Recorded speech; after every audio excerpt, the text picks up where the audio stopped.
bring Prince Harry and Meghan Markle back to the UK, even though the government has not given them the security that they demanded. And Catherine, the Princess of Wales, storming out of a Trooping the Colour lunch, raging William shuns the king over this invite. Prince William and his fury over Meghan Markle and Prince Harry coming back to the UK.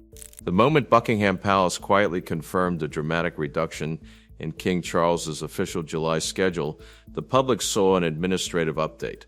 But behind palace walls, insiders were allegedly witnessing something far more explosive, a royal power struggle so intense that it threatened to redraw the future of the monarchy itself. What began as a father's emotional decision reportedly spiraled into a rebellion involving Prince William, Princess Catherine, and Princess Anne, triggering a chain reaction that exposed deep fractures at the very center of the House of Windsor. And according to Palace Whispers, the real battle was never about a calendar. It was about control. The official explanation focused on health management and workload adjustments, but high-level discussions reportedly centered on something much more controversial. While continuing his cancer treatment, King Charles allegedly made a deeply personal choice that bypassed the normal constitutional rhythm of palace decision-making. Driven by an overwhelming desire to spend precious time with Prince Archie and Princess Lilibet before his illness potentially worsened, the king personally approved Prince Harry and Meghan Markle's proposed 5-day return to the United Kingdom in July. Yet it was not merely the visit itself that ignited alarm. Reports suggest Charles also agreed to allow Meghan Markle to accompany him during royal ceremonies, a decision that instantly transformed a family matter into a constitutional flashpoint. Inside royal circles, that approval reportedly landed like a thunderbolt. Prince William, Princess Catherine, and Princess Anne allegedly united in rare and absolute agreement. To them, this was not an act of compassion. It was a dangerous lapse in judgment at a moment when the monarchy could least afford instability. Their concern extended beyond personal grievances. They reportedly believed that allowing the Sussexes such proximity to official royal functions risked weakening the institution's authority, blurring boundaries that had been carefully maintained since Megxit. As concerns spread through royal networks, journalists and commentators sensed growing tension. Suddenly, attention shifted away from Harry and Meghan and focused directly on the king himself. Questions multiplied. Why now? Why this concession? And what was happening behind palace doors? As scrutiny intensified, Prince William allegedly stepped into a role far larger than that of a traditional heir. Those close to the situation describe him as operating less like a waiting successor and more like an active guardian of the institution. While King Charles struggled under the combined pressures of illness and emotional family complications, William reportedly assumed increasing influence over key administrative decisions. Palace insiders suggested he became the effective filter between volatile family dynamics and the functioning machinery of the monarchy. The reasoning was simple but alarming. Medical advisors had reportedly emphasized the necessity of maintaining a low-stress environment for the king's recovery. The anticipated arrival of Prince Harry threatened to introduce exactly the kind of emotional turbulence doctors wanted to avoid. For William, the challenge was enormous. He was not only managing a fractured relationship with his brother, but also preparing for responsibilities that seemed to be arriving far earlier than expected. Every decision carried consequences. Every appearance mattered. Every silence raised questions. And as Charles appeared increasingly vulnerable, William's influence appeared to expand. The emotional fallout reportedly hit Kensington Palace with particular force. Prince William and Princess Catherine were already navigating significant personal challenges while maintaining public stability. To them, according to insiders, the possibility of Meghan Markle using royal spaces during the July visit represented something deeply troubling. They allegedly viewed it as an exploitation of a weakened monarch during one of the most sensitive periods in recent royal history. The atmosphere within Kensington Palace reportedly hardened. What had once been quiet resistance evolved into active opposition. As details of the king's concessions spread through senior royal networks, the image of unity that had been carefully maintained for years began to crack. Then, came trooping the color. What should have been a flawless display of royal continuity instead became the stage for what observers interpreted as an unmistakable act of defiance. Crowds gathered expecting pageantry, military precision, and family unity. Yet many royal watchers immediately detected an unusual chill among senior family members. Tension seemed visible, body language was dissected, expressions were analyzed, every glance became a clue. But the real shock allegedly happened away from public view. Reports suggest that Prince William and Princess Catherine made the extraordinary decision to leave proceedings earlier than expected. Within palace circles, the move was interpreted as anything but accidental. Observers saw it as a deliberate signal, a refusal to endorse the direction in which King Charles appeared to be steering the family. By departing before traditional protocols concluded, William and Catherine allegedly delivered a message that required no words. They would not provide legitimacy to decisions they believed endangered institutional stability. The confrontation reportedly escalated dramatically afterward. Armed with the support of Princess Anne and Catherine, Prince William allegedly delivered a stark ultimatum to the king. According to palace sources, William warned that if Prince Harry and Meghan Markle were permitted to use official royal residences, such as Windsor Castle or Sandringham during their visit, he would initiate a complete boycott of principal royal properties. The threat carried enormous weight. It was not simply a family disagreement, it was a direct challenge to the operational structure of the monarchy itself. William's position was reportedly uncompromising. He allegedly viewed Harry's return not as a harmless family reunion, but as a strategic re-entry into royal territory. From his perspective, allowing the Sussexes access to historic royal estates risked creating opportunities for image management, narrative manipulation, and renewed public confusion regarding their status. To William, insiders claimed the issue was existential. The future survival and dignity of the institution were at stake.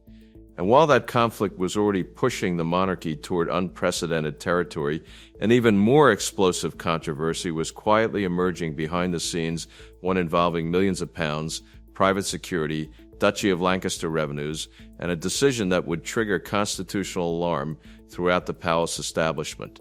The financial dimension of the crisis reportedly pushed the conflict into even more dangerous territory. According to leaks circulating through royal circles, King Charles agreed to personally fund an extensive private security operation for Prince Harry, Meghan Markle, Prince Archie, and Princess Lilibet during their planned 5-day July visit. Because the monarch could not simply overturn existing government decisions regarding official protection, he allegedly turned to his personal resources instead, drawing on revenues connected to the Duchy of Lancaster. What might have appeared to some as a father protecting his family immediately became, in the eyes of critics within the palace, a constitutional problem. Princess Anne and Prince William reportedly viewed the move as a direct contradiction of the principles that had governed the Sussexes' departure from royal duties. The symbolism was impossible to ignore. Individuals who had left the institution were now benefiting from extraordinary measures financed by the very system they had distanced themselves from. The controversy deepened when legal and constitutional concerns entered the conversation. Senior figures reportedly warned that privately financing a massive security structure risked undermining the authority of RAVEC, the Royal and VIP Executive Committee operating under the British Home Office. To critics inside the royal household, the issue was larger than Harry and Meghan. If a monarch could use personal wealth to bypass established state security decisions, what precedent would that create? Prince William and Princess Catherine allegedly saw the move as dangerously damaging to public confidence. At a time when discipline and consistency were essential, they feared the monarchy was appearing to place personal emotions above institutional rules. With tensions spiraling, King Charles reportedly called an emergency royal gathering. Physically weakened by ongoing medical treatments, but determined to reassert control, the king made a surprising choice. Rather than relying on advisors, courtiers, or even Queen Camilla, he turned to Princess Anne. Throughout her life, Anne had built a reputation for blunt honesty, relentless discipline, and unwavering loyalty to the institution. According to reports, she was entrusted with delivering a message that would fundamentally reshape expectations surrounding the Sussex visit. When Anne reportedly addressed senior family members, the atmosphere changed instantly. Her message was not emotional, it was clinical, it was precise, and it was designed to establish permanent boundaries. On behalf of the king, she allegedly declared that Prince Harry would continue to be recognized as a member of the royal bloodline.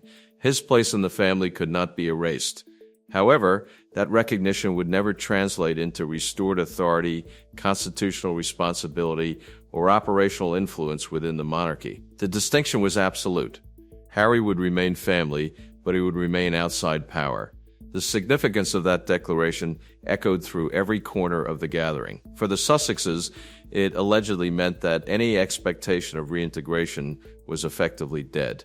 For William, it represented confirmation that the institution was finally drawing a line that could not be crossed. For the monarchy itself, it signaled the emergence of a new operating Model 1 designed to prevent future instability by separating bloodline from influence. Yet Anne's intervention did not stop there. She reportedly shifted attention toward what many insiders considered a pattern of contradictions surrounding Harry and Meghan. One issue generated particular frustration. For years, the Sussexes had argued publicly that returning to Britain without extensive security protection posed unacceptable risks. Legal battles were launched. Statements were issued. Concerns about safety dominated headlines. Yet now, with an opportunity to visit King Charles available, plans reportedly moved forward despite the absence of the very state-funded protections they had previously described as essential. To William, Catherine, and Anne, this sudden reversal allegedly raised uncomfortable questions. Had security truly been the central issue all along, or had something else been driving the public campaign? Anne reportedly reinforced her argument by revisiting a controversial incident from March 2022 involving the Arkawel Foundation and humanitarian support for Ukraine. During that episode, Ukrainian Vice Prime Minister Mikhailo Fedorov publicly thanked Harry and Meghan on Twitter and addressed them using the style "Your Royal Highness." The wording immediately attracted attention because the Sussexes had agreed during the 2020 Megxit arrangements negotiated under Queen Elizabeth II that they would not use their reach styles in public capacities. While the wording originated from a foreign official, palace critics reportedly focused on what happened next. Harry and Meghan shared the message with their own audience, bringing the restricted title back into public view. To Anne and other senior figures, that incident became evidence of something larger. They allegedly viewed it as part of a recurring pattern in which every available opening was used to maintain royal prestige while operating outside royal responsibilities. During the emergency discussions, Anne reportedly referenced the controversy as a warning. If boundaries were not enforced now, future confusion about status, authority, and legitimacy could become even harder to control. By the time final preparations for the July visit reportedly took shape, the dream of a warm reconciliation had largely vanished. What remained was a carefully managed encounter surrounded by restrictions, safeguards, and administrative barriers. No restoration of status, no return to influence, no pathway back into the machinery of the working monarchy. Every boundary had been reinforced, and perhaps that became the biggest revelation of all. While the public focused on Harry, Meghan, and a 5-day visit, something much larger appeared to be unfolding behind palace walls. King Charles may still wear the crown, but this crisis reportedly revealed a striking new reality. Prince William was no longer merely preparing for the future. Through administrative authority, strategic discipline, and growing public support, he had already begun shaping it. And as the summer advanced and the monarchy entered one of the most delicate periods of its modern history, the question echoing through Westminster, Buckingham Palace, Kensington Palace, Windsor Castle, Sandringham, Montecito, and beyond was impossible to ignore. If William is already acting like the institution's protector today, how much of tomorrow has he already quietly taken control of?